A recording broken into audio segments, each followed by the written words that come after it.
like me, moved from the north because there were more jobs to be found in the south than there was in the north. And I think that's still true.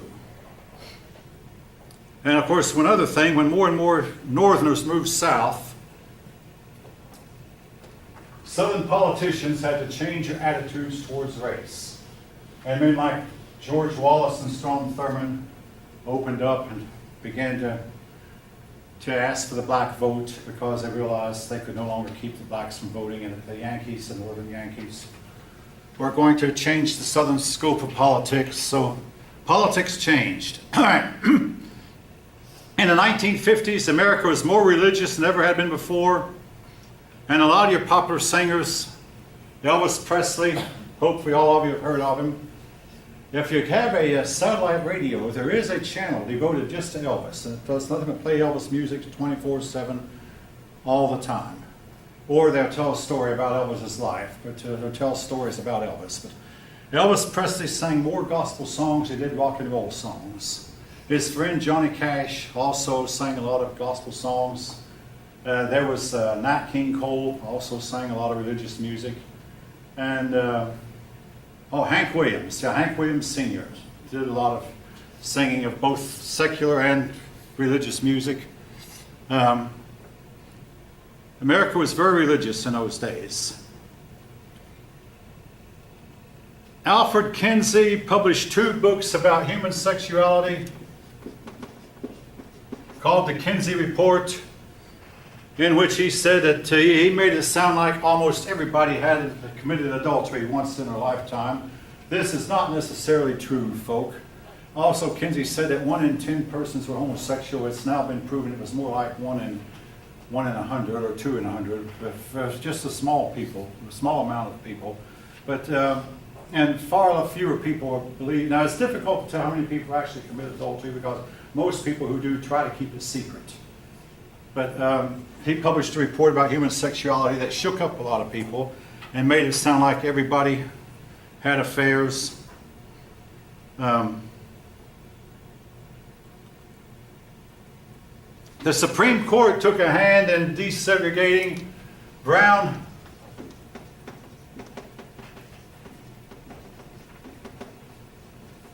versus Board of Education. He overturned Plessy versus Ferguson. Brown said that Southern schools could not discriminate based on race. In other words, Southern schools had to take in black children. Now that's ironic in view of what happened later. I mean, okay, folk, I'm just wanting to state the facts.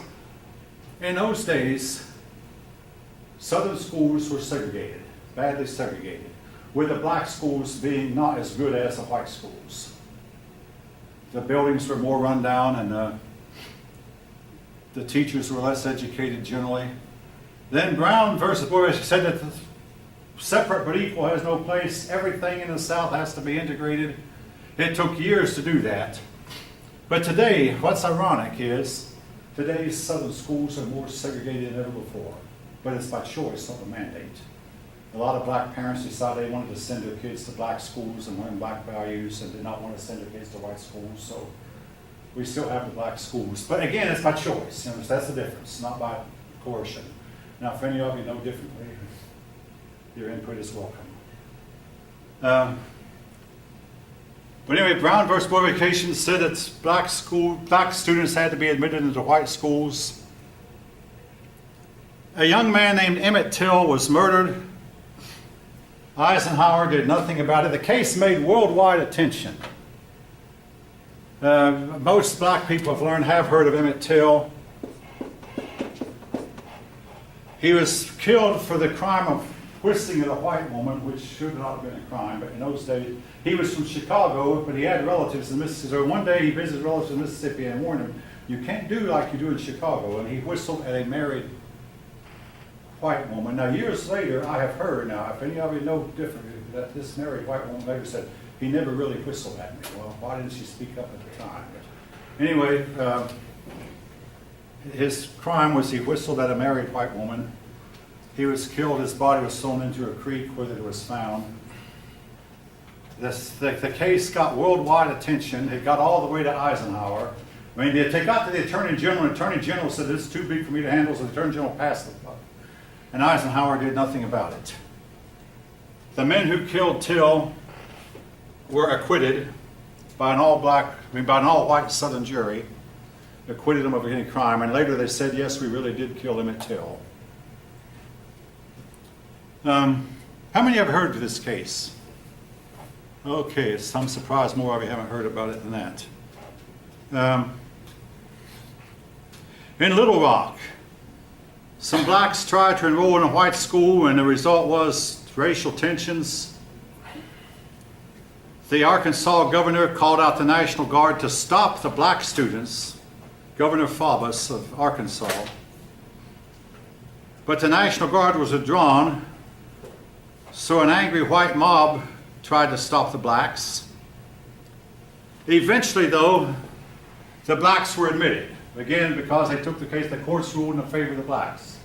Years went by. 40 or 50 years later, some white students who had participated in the riots against the blacks apologized about it. We were doing what our parents taught us to do, and we're sorry we did that now. We shouldn't have. But that took many, many years. Again, folk, you can't expect people to change overnight. Eisenhower himself said it's going to take years to get this desegregation business settled. And he was right, it did. Now, Rosa Parks, she died here not too long ago. Rosa Parks was really tired after a day of work. She sat down on a bus. Now, of course, in those days, the blacks sat at the back of the bus. Now, folks, you can. I'm just reiterating the facts, not that I agree with. The blacks sat at the back and the whites sat at the front. Well, Rosa Parks was sitting in the black section of the bus. White section.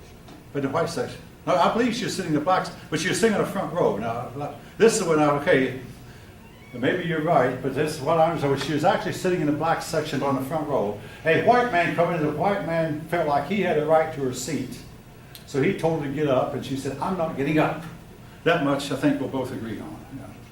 She said, "I'm not getting up." She refused to give her seat. The white man protested. The case became a national incident. The blacks said, "We're not going to ride buses anymore until they're desegregated." So they had a big bus boycott, and the blacks began to loan each other cars or ride share, get together and drive each other to work by way of private cars or vans or whatever they could get, trucks, anything you get. But they would not ride the buses. Martin Luther King Jr. led the boycotts.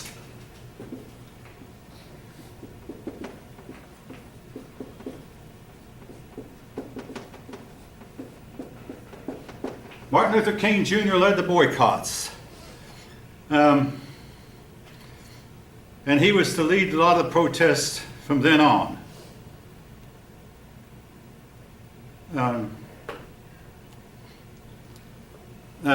So on and so forth.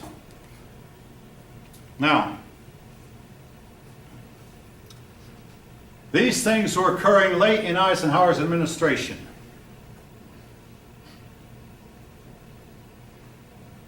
And the race turmoil, and again, Eisenhower was partly largely racist himself, and he did not really take the lead in trying to desegregate the country. Well, this was to continue on throughout the 1960s. All told, Eisenhower's administration was looked on as being benign.